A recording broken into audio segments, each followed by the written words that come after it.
All right, when he said that, as the Attorney General, he will not prosecute any reporter for doing his job, can you tell me why he signed that affidavit going after James Rosen? Does that fit?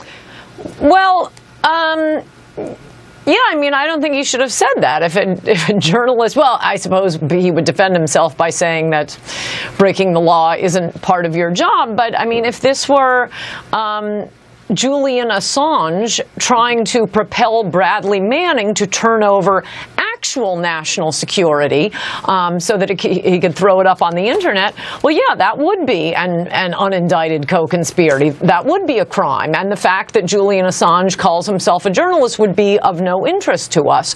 The point is here, and this is the point that has to be made over and over again with the Rosen case and with the AP listening to their phone lines case or tapping to see where they were calling, and that is that the national security justification was nonsense. It was bunk. That is the issue here, and particularly in light of the revelations today about these Verizon phone calls, which, again, in the abstract, if they're just looking for patterns in phone numbers called, not looking at the content of the phone call, and submitting every phone call made in America into a computer to look for patterns, to look for terrorism, well then, under an honorable administration, and even an honorable Democratic administration, if you can think of one, you'd say, fine, that's fantastic, we want to be protected from a terrorist attack. The problem with this administration and with Eric Holder is we can't trust them, and in point of fact, what we have learned, particularly in the last few weeks, is they don't care about terrorism,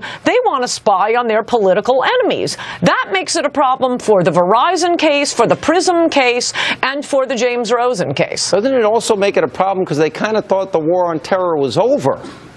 And they were, and he spoke out against it, huh? No, exactly. And you will recall during the Bush administration when they were getting FISA court warrants to follow and listen in on phone calls made to terrorist phone numbers, to numbers found on terrorist computers. Every once in a while they would cite an actual case where this was used, where it was helpful in stopping a terrorist attack. How about the administration give us that? But no, as Speaker Gingrich just said, they didn't have to listen to anybody's phone line to find Major Hassan down at Fort Hood. He had just shot up a room full of troops. And what happens to him? He's paid hundreds of thousands of dollars until, I suppose, he's convicted here. This is not an administration that takes terrorism seriously. What they take seriously is harassing Americans, harassing their political opponents, and whether they're journalists or not, and any kind of power, even a power, but I think we should not go too far to say that these powers should not ever be used by an administration. Like I say, I think they should go after someone like Julian Assange, and I don't care if he's a journalist, if it's actually national security. You're raising a great legal point, and Andy McCarthy pointed this out in his column today, and there's a 1979 case, Smith versus Maryland, in a decision there. And the issue of telephone record information is very different from content. And they held in that case that, in fact, the content of conversations is very different.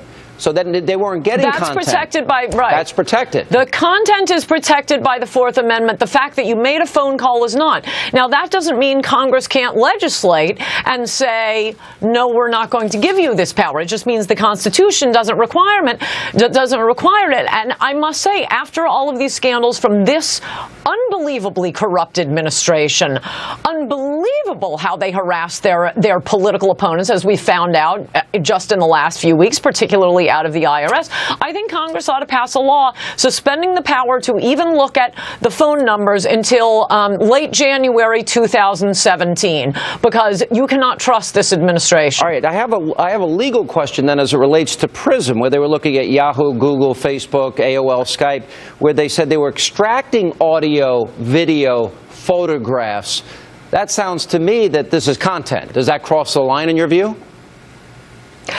Yes, I must say, I think we need to know more. I could be wrong, but at this moment I'm suspecting that the Washington Post is wrong, because that would be probably a good Fourth Amendment violation. Well, and I also... I also noticed in that article it said that the one of the big, internet, social media to absolutely not cooperate with the government on this is Twitter, which is funny because I tweet so that more people will read it. I actually kind of wish they were following me on Twitter. You know, it's interesting. The New York Times for a few hours tonight actually had it right. They said the president has lost all credibility. And then they couldn't leave it. They just had to add on this issue hours later.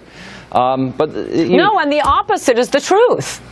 That's true. And that's a big problem for what ought to be actually important methods of gathering national security and protecting America from a terrorist attack. But this administration cannot be trusted. I mean, way beyond. I can't imagine, and as you know, I wrote a book saying he should be impeached. I can't imagine President Clinton surrounding himself with people who would engage in it to this degree. I mean, yeah, okay, Paula Jones was audited. Probably the IRS was used to harass political enemies for a few years under Clinton. But the journalists and now, if the Washington Post is telling the truth. But that's such a fishing expedition. It's like going after grandma and little babies at the TSA going through security. Right. Yeah, all right. No, this administration has lost the ability to be trusted, and this is why the framers said, and they didn't say this about congressmen or senators, but you need a virtuous man in the presidency, so choose wisely next time, America.